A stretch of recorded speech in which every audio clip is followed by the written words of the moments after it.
A bit about me first. I'm currently interim delivery director at a business called The App Business in London. We are a software solution provider. We write particularly bespoke mobile solutions for corporates.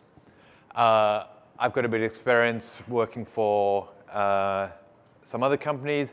A lot of the examples and graphs that I'm using today are from my experience working at GDS, which is Government Digital Services Cabinet Office.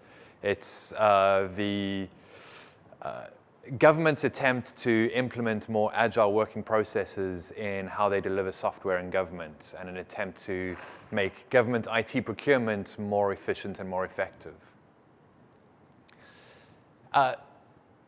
I was going back a little bit. When I was at university, I studied information technology at university, and we were taught by Accenture, Arthur Andersen Consulting in those days. It was before it even renamed itself to Accenture, so that's going back some, right? One lecture a week we were taught by Arthur Andersen Consulting. They taught us the classic old waterfall style.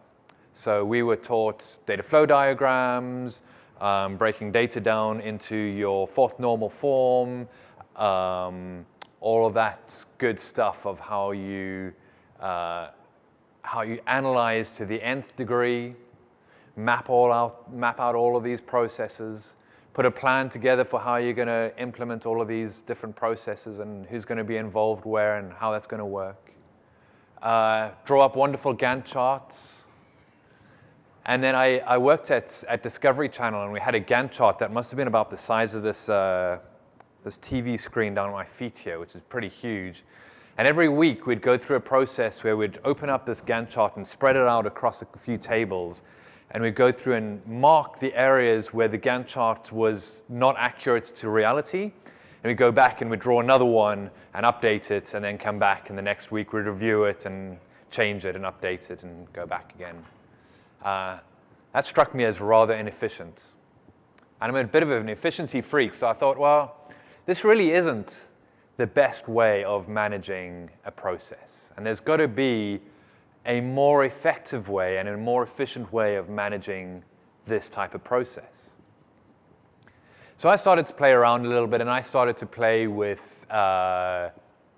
it was before I was really introduced to Agile, but I started to look at how we break things down into smaller pieces, how we get end users involved earlier on in the process to understand if we're doing the right thing. And I won't say that I went kind of to the same nth degree that maybe I would do today, but I certainly started to play in that space. And I still found that there was a high degree of variability in the work that I was doing. Now, my ability to forecast accurately was hampered by the amount of variability in the system that I was working with. And so I was looking at ways of how do I reduce variability so that I can get a better forecast and I can plan better as what I'm going to achieve. That's really what I wanted to do, is I wanted to get a better plan out the other end as to what I'm going to achieve at the end. I started working at a company called Rightmove, which is a property website in the UK, and they brought ThoughtWorks in as a consulting company. And those of you who work in the Agile space a little bit might know ThoughtWorks as quite a big Agile consulting company. They started to teach me about Agile. When they first sat me down and said, "This is how we're going to run the project," I said, "You're crazy. That'll never work." But I got introduced to burn-up charts. And I thought, hey, burn-up charts are actually a whole leap forwards from Gantt charts. It's a whole lot better than a Gantt chart. But I still ended up finding that at the end of each week, I'd get my little burn-up chart, and you start out with your ideal line, and then you start working, and you forecast that out, and it's not quite where the ideal line used to be. So then you have to kind of rework your burn-up and rework your estimates. And the burn-up's never quite. And then you end up looking like this, where you say, okay, well, maybe if we have, this is if we keep our scope line dead still. This is the pessimistic line of if our scope line carries on increasing pessimistically. There's a line somewhere in the middle of those two scope lines. And then we have our velocity line as our optimistic velocity line, our pessimistic velocity line, and somewhere where all of those little lines cross is potentially where we might deliver this project, right? And if you look, the pessimistic velocity line and the pessimistic scope line never actually cross their diverging lines, so potentially that project never delivers at all if all things go horribly wrong. And it all felt a little bit, the positive and the negative lines all felt a little bit arbitrary, because I was taking where I was going, I was taking the current trend and then maybe adding 10%, subtracting 10%, or some arbitrary number that would give me a range that would allow me to say, hey, it's not a specific date, but it's a range between these things. And I don't really have a level of confidence as to which number it's going to be in that range, but it's some kind of range. And so it was better, but it really didn't give me a lot of confidence. And what I was looking for is a level of confidence in my forecasting, and that really didn't give it to me. So I thought, well, why can I still not get, this is like meant to be the best way of doing this stuff that I'm aware of, and I still can't get a level of confidence. So I plotted the velocity over, this is a period of about 9 months, is it? It's 19 weeks. No, that's not. Lie. It's not 19 weeks. I plotted the frequency of various velocities. I took a team. Those along the x-axis are the various velocities that we achieved over the, I think it was about 9 months. And up the y-axis is the number of times we achieved that velocity. It's a straight frequency plot of velocity across a 9-month period. And I looked at that and I thought, well, you know, thinking way back to my foggy memory of statistics when I did it at university, that doesn't look like it's a very strong shape for forecasting, okay? I mean, yeah, okay, so, I might go back. Oh, that's not going to let me go back. Okay, I'll let it finish the build, and then I'll go back. This is the, we'll get onto the slides in a second when it finishes. Come on. Okay, no, go, back, no, we're not going back. Okay, we're not going back. No. Okay, now we're going way back. There, okay, so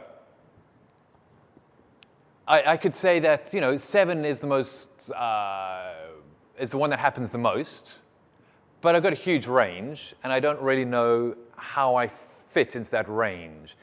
And when I spoke to some friends, they said, well, what you'll probably find is that there's some kind of trend, that as you went through those 9 months, your velocity probably started reasonably low and then moved up the spectrum and got higher. And so what you can do is you can forecast off the most recent velocities, because they'll give you your most confidence, and they'll probably be the highest ones. So that's why now you get the animation. Now you get to see it twice. Lucky you.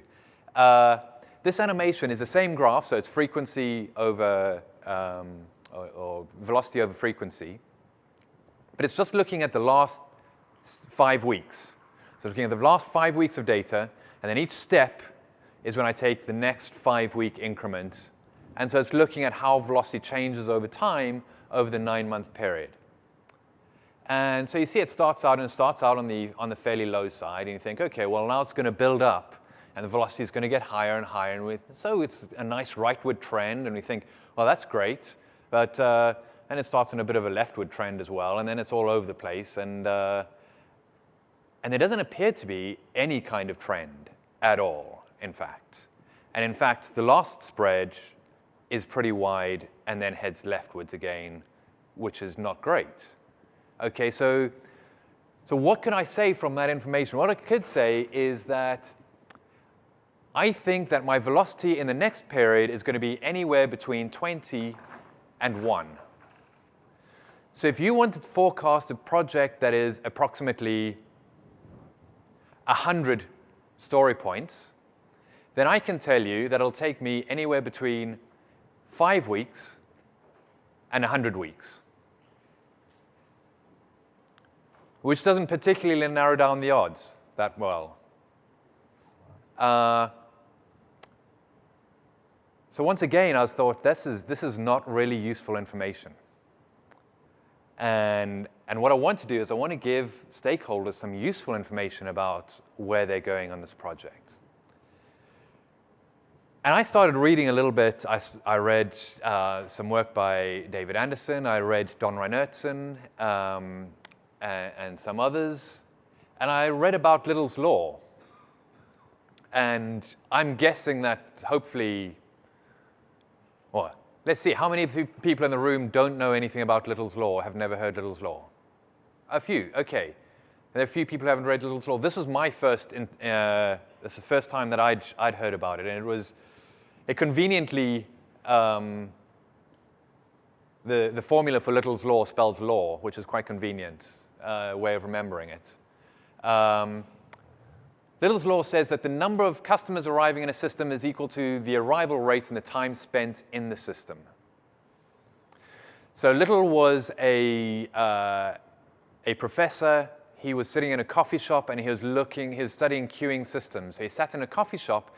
He timed the amount of time that it took customers to be served in the coffee shop, and at the same time kept a track of the number of customers in the coffee shop. And that gave rise to his formula here that governs how queuing systems work. And it applies to pretty much any queuing system. If we change that law around a little bit and we say time spent in system is actually our cycle time or lead time. The number of customers in the system is the number of work items in the system, so that's our work in progress. And our arrival rate, let's assume that everything that enters the system also exits the system, then our arrival rate is equal to the throughput, is equal to the exit rates of things coming out the system. So this is maybe a formula that's more akin to what we do in software development, is our cycle time is equal to our WIP divided by our throughput. You might say to me, well, that's a very nice formula, but I can measure cycle time, WIP, and throughput, so I don't actually need a formula to tell me any one of those three things. And that's probably very true. You can measure all three of those things empirically. What's interesting about Little's Law is less about the formula in itself, although the formula is interesting because it tells us that there's a direct relationship between throughput and cycle time and WIP. So WIP, throughput, and cycle time have this relationship that we should manage. So that's the interesting thing about the formula, is that it tells us that there's a relationship there and we should be managing that relationship. And if we're not managing all three of those components, then we're not managing the relationship. So that's what's interesting about the formula. The other interesting thing about Little's law and the work that he did is the assumptions that underlie the formula. Because what Little was interested in was how predictable systems are.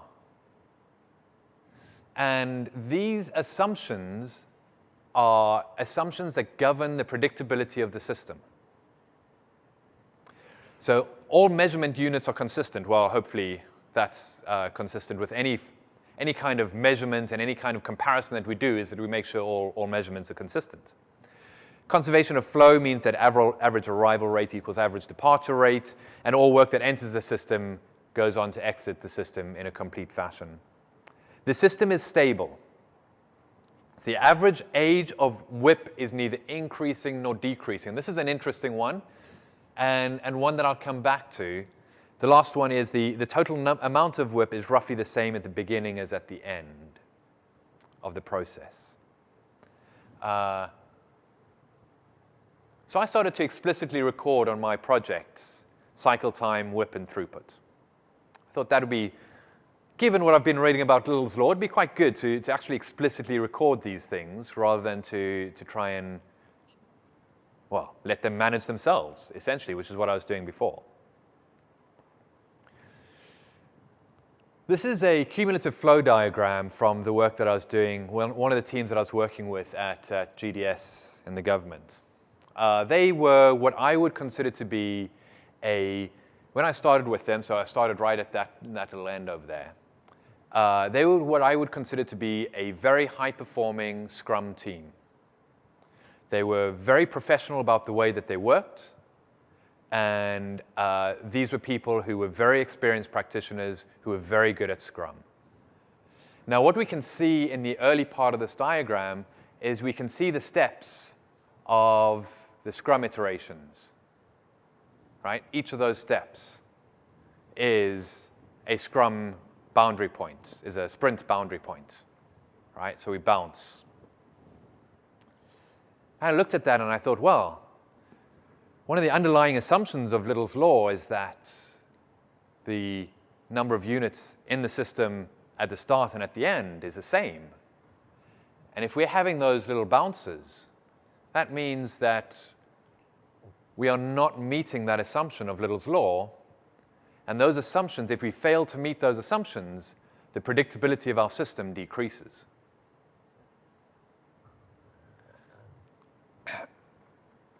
And so this process was inherently less predictable than it could be. It had a level of predictability, but it wasn't as predictable as it could be because of that.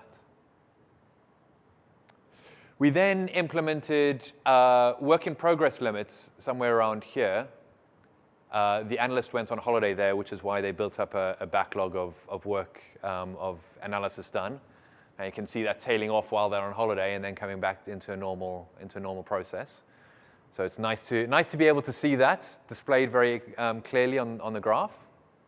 But yeah, we implemented the work in progress limits somewhere around there. And we started to move towards a more flow-based system which wasn't governed by sprint boundaries. Oh, I went backwards instead of forwards. That is the trend line while using Sprint. Once we got good at using a proto-Kanban system where we had work in progress limits and we had defined rules around our process, and we moved to a more flow-based, pull-based system up in the north, that was the angle of delivery, right? So it's a significant improvement in our overall delivery. Actually, we ended up a 300% increase in throughput on this team. That was pretty good. This is the second cumulative flow diagram, and I like this cumulative flow. I threw this one in because I just like it. Again, you can see a fairly well-managed WIP limit by and large. It goes a little haywire up here, and then we meet the Christmas holiday season. And our cycle time, for those of you not familiar with cumulative flow diagrams, a horizontal cut through the diagram gives us our cycle time. A vertical cut through the diagram gives work in progress at that point in time. So our cycle time at Christmas essentially went to infinity because there is no end to that point, right? It became infinite, mainly because there's no one in the office working. That's what happens when everyone goes off on holiday. I just like that diagram because it shows that so clearly. So traditional agile forecasting is pretty heuristic.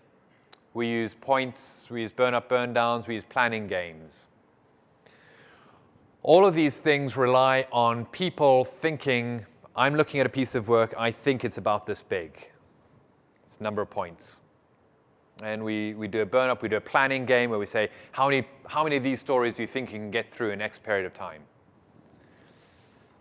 The disadvantage of that method is that it falls foul of some of our cognitive biases. All humans have certain cognitive biases. We all think in certain patterns and in certain ways. We all have a confirmation bias. So if someone comes to you and says something like, hey, we've got a project, we really want it done in 3 months, here are the stories, how long do you think it'll take you? Our confirmation bias is going to probably say, it'll take us about 3 months to do that work. Somewhere in the region of, right? We typically have an optimism bias. And developers fall very much foul of the optimism bias. I find QAs and testers don't have quite so much of an optimism bias as developers do. But developers typically have quite a strong optimism bias. Oh, I can do that in a day. Don't worry about it. That's fine. I can do that in a day. 2 weeks later. We have a familiarity bias. A familiarity bias means that when we make assumptions, we make it on the freshest information that we have in our memory. Things that happened a long way in the past, especially the bad things that happened a long way in the past because of the combination of our optimism bias and our familiarity bias. We kind of ignore those things. You know, that blocker that we had that kept our stories blocked for like a month last 6 months ago, we completely forget about that, right? All those bugs that we had a couple of weeks ago, we completely forget about those things. That's why when we say we look at history with rose-tinted glasses, because of our optimism bias and because of our familiarity bias. So when we're forecasting and we're looking at asking people to do these planning games and to do point estimation, they're looking at it and thinking, oh yeah, when everything went well last week, I think it took me about a week to do something that was about that size. They're not thinking back to 3 or 4 weeks ago when they had sorts of blockers and issues and things going wrong and chaos. And so we tend to miss out on small events that happen relatively infrequently, but can have a significant impact cumulatively on our overall delivery capability. And so all of these methods of estimation tend to fall foul of our classic cognitive biases. And I wanted to find a method that was less hostage held by these cognitive biases. And I started to look at the data. So that's the scatter plot of cycle time, and that is my frequency plot of cycle time. I looked at that frequency plot of cycle time, and I thought, no, and that did take me back to my days in statistics at university. It was quite a long way back, and I had to go back and read some of the old textbooks again. But that definitely looked like a better shape. That looked like a log normal distribution to me. And it's not quite a log normal distribution, but it's a pretty decent approximation. It's got a bit of a longer tail than a standard log normal distribution. And it's got a bit of a slight skew in it, but it's not too bad. It's not too bad. And I thought, well, you know what? Log normal distributions are statistically predictable. So if my cycle time is following a log normal distribution, then I can probably do some kind of model that's going to forecast it. It's a closer look at that distribution. It's a pretty strong, so it's certainly a lot stronger than my velocity distribution was. So this looked a lot more promising. I thought, well, now I just need to build a stochastic model off the back of that, base it on some historic data that I've got, and see how my forecasts come off using some kind of stochastic model. I found a tool that Troy McGinnis built called Kanban Sim, if anyone's played around with that. Yeah. It's a good little tool. It does take a little bit of a learning. There's a learning curve involved in playing with this tool. It's a great tool, but there is a learning curve. It allows you to play with all of these different things. What's my work in progress? What's my cycle time? What's my bug rate? What's the rate of change of scope? Because that has a big impact on your predictability, on your forecast end dates. In most of the forecasts that I do, it's the rate of change of scope that has the biggest impact. Because we're pretty bad at managing rate of change of scope. Or maybe it's just me, but I'm pretty bad at managing rate of change of scope. Team size, how stable is the team size? And then the rate of change of the size of the average story. So those are the types of things that might impact our ability to forecast. If those things are not reasonably stable, then obviously our model is not going to be as accurate as we would like it to be.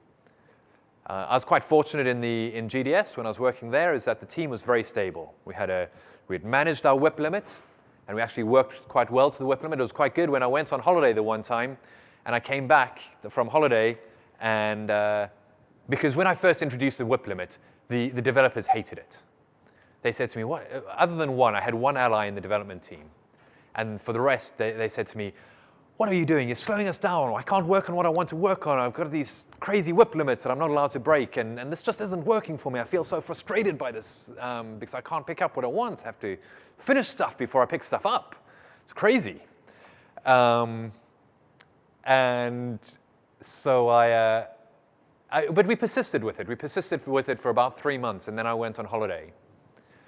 And when I got back from holiday, one of the teams came to me and they said to me, we filled up our board up to the WIP limits. And I wanted to start a new piece of work, but I thought, if I do that, Brett's going to come back and he's going to be annoyed. So what I'm going to do instead is I'm going to unblock the stuff that's blocking us, and then I'll pick something up that helps. So, I mean, they said it in a kind of a joking way. They said it in a way that made me recognize they realized the value of the WIP limits. And as a team, they took ownership of the WIP limits and unblocking the blockers to make sure that they didn't break WIP limits. And I thought that was quite a good validation. So we had nice, good, stable WIP limits. The whole team was policing it. The whole team took ownership of that. Our cycle time had come down significantly.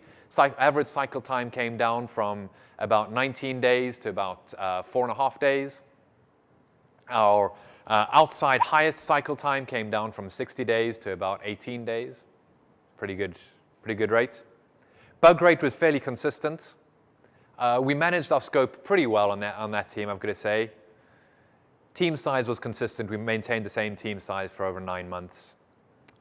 So all of those things were pretty stable. So I was pretty confident that I could get a decent forecast out of this. And the tool that Troy McGinnis built uses a Monte Carlo simulation in order to do the forecast. And he needs to build up that stochastic model in order to do the Monte Carlo forecast. Building a model needs less data points than you think, depending on the shape of your data. If you're using strongly shaped data, like cycle time, like that cycle time graph that I showed you, that's a strong log normal distribution like that, you can get a reasonable forecast off of 7 to 9 data points, increasing fidelity as you go up in the number of data points. With a relatively flat forecast set of data like the velocity data, you're going to need a lot more data points, somewhere over 100 data points. So when I started to read this and I read all my statistics textbooks, and I started to recognize that actually we were forecasting off of velocity. And typically what we'd do is say, hey, let's look at the last 3 sprints worth of velocity and use that to forecast outwards. Well, 3 data points in a flat distribution like that does not give you enough data points for a statistically significant forecast. I'd need to be going for a lot longer than 3 weeks, if they were 1-week sprints, to get a statistically significant data set to forecast off of. Whereas cycle time, because it's got that nice strongly log normal curve, or my cycle time had that nice strongly log normal curve, I could forecast off a lot fewer a lot fewer data points. I started simple.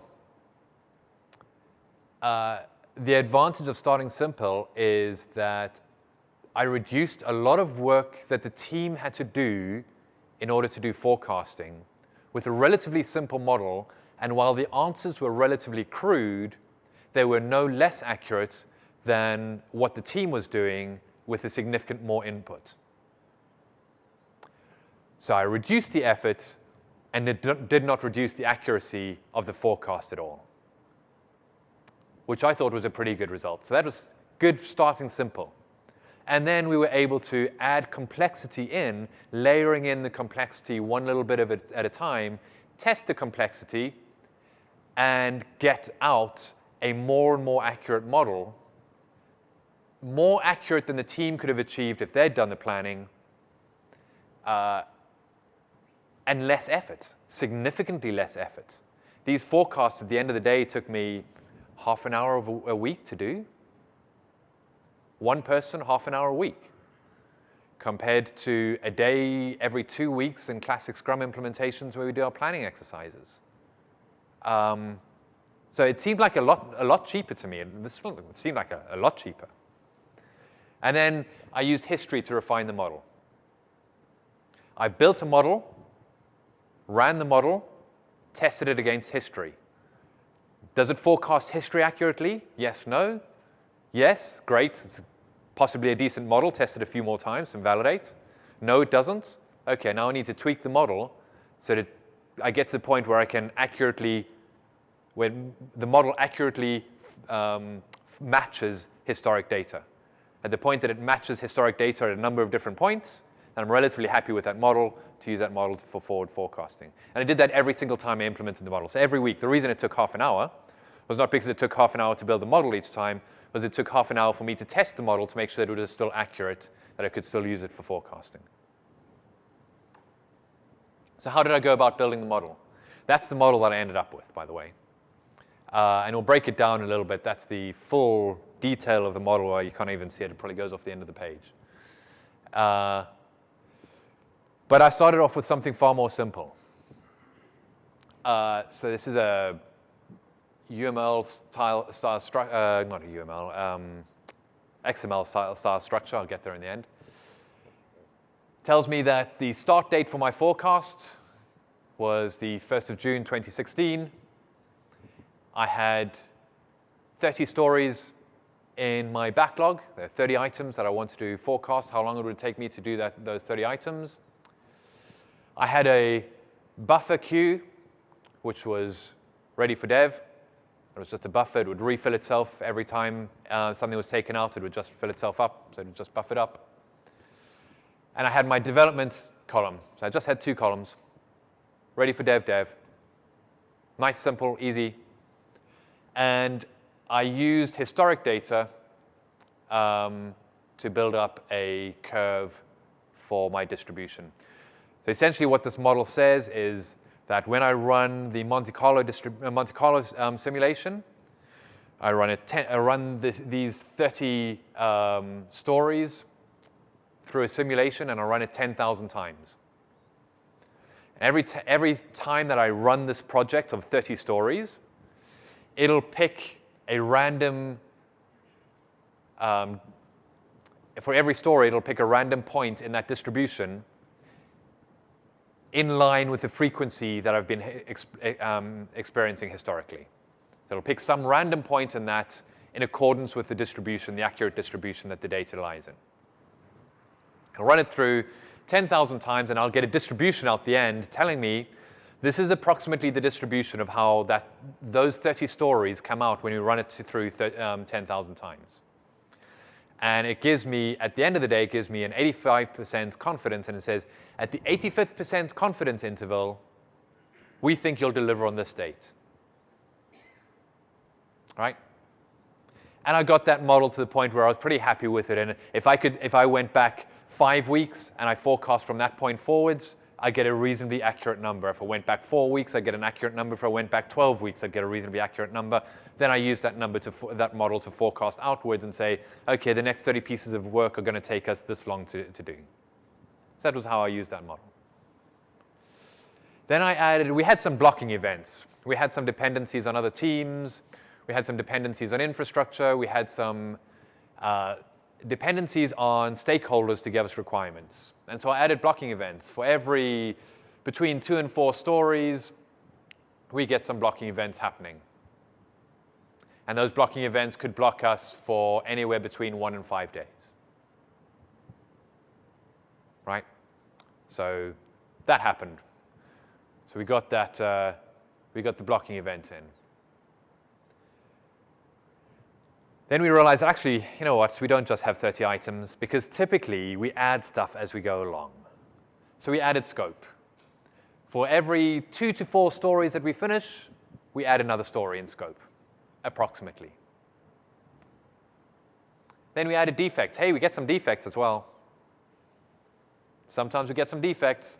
Typically we get defects somewhere in that range between every 10 and 20 stories that we finish, we get some defects. And then I started to add more columns. We added a test column, and we added the distribution for the test column. And so we built up this model into something that was significantly more robust and significantly more accurate. Ran multiple tests against history, kept validating the model every time I ran it. And it would give me this forecast. And it says to me, well, we think you will finish on the 16th of August. And here's your distribution of that, right? So you might finish there. That's your optimistic end date is up there, right? So somewhere in late July. Your pessimistic end date is much further into August, towards the end of August. But your most likely end date is going to be the 16th of August. I took this information back to stakeholders and when we did our planning sessions, and if they didn't like the date of the 16th of August, I could say to them, well, if you don't like 16th of August, there is a very small outside chance that we might deliver it on the 22nd of July. But you're going to take that risk. The risk on the 16th of August is we're 85% confident that we'll hit the 16th of August.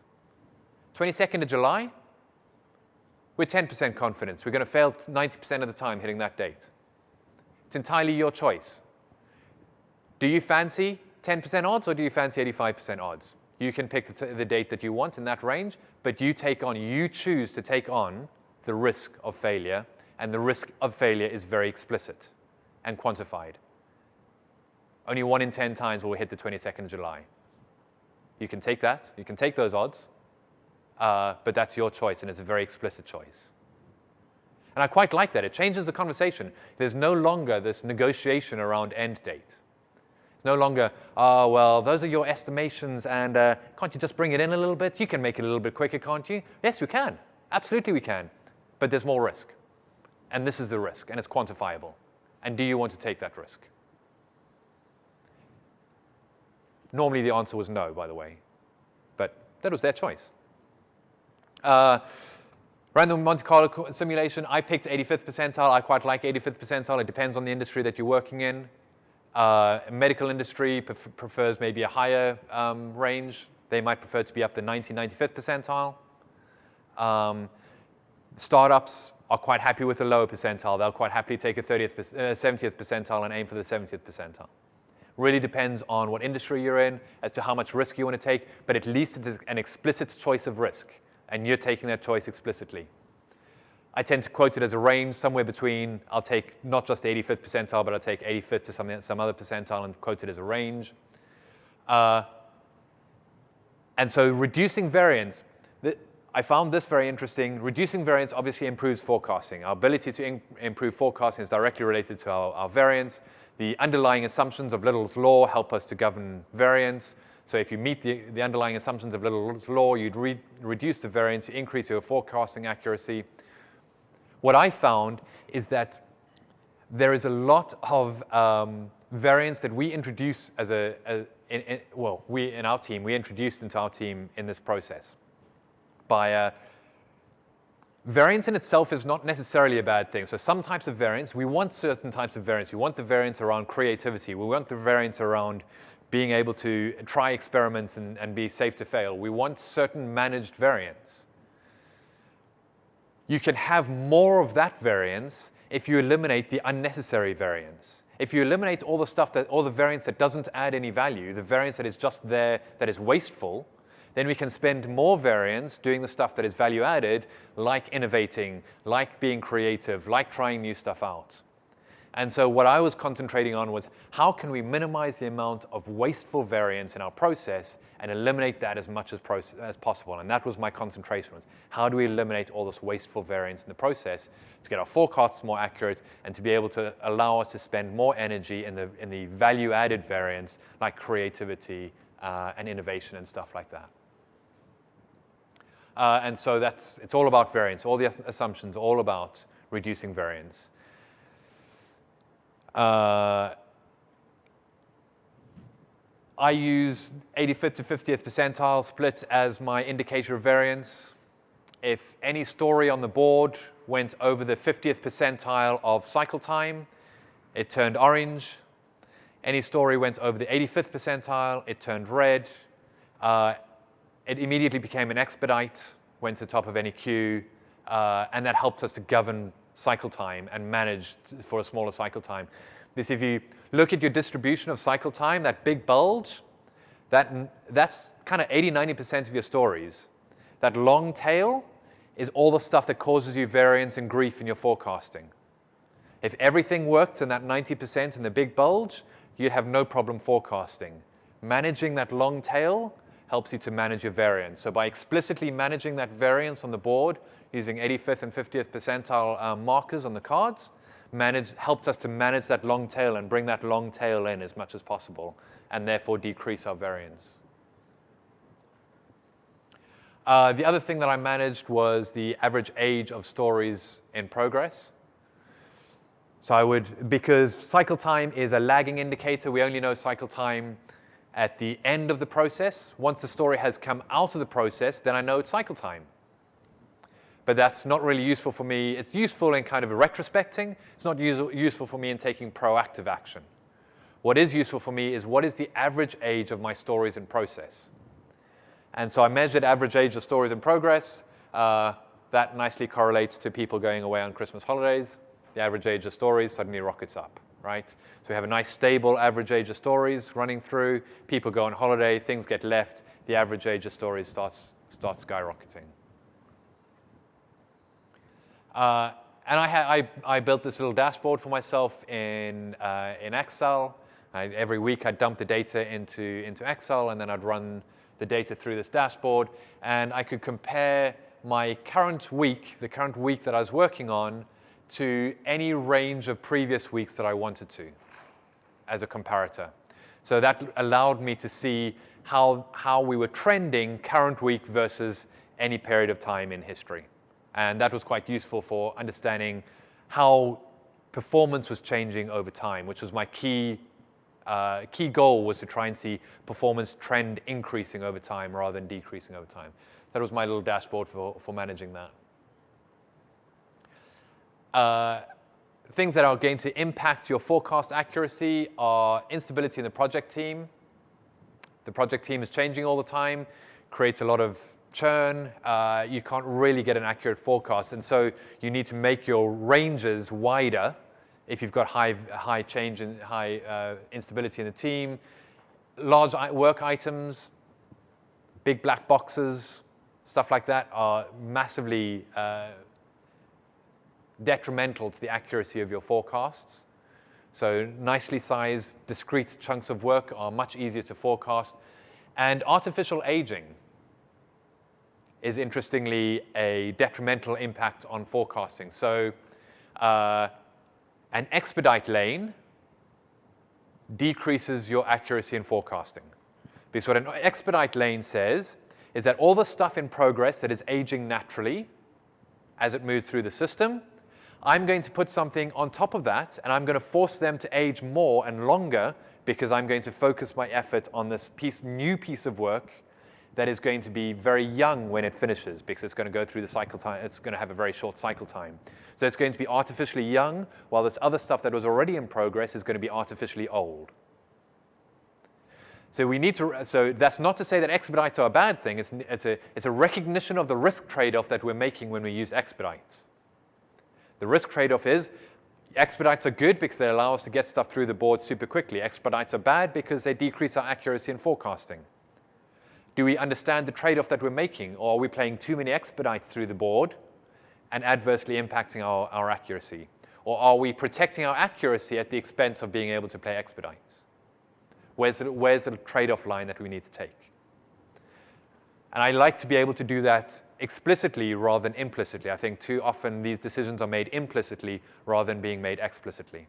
And I'm all for explicit decision making. That's it. Keep it nice and short for the last one.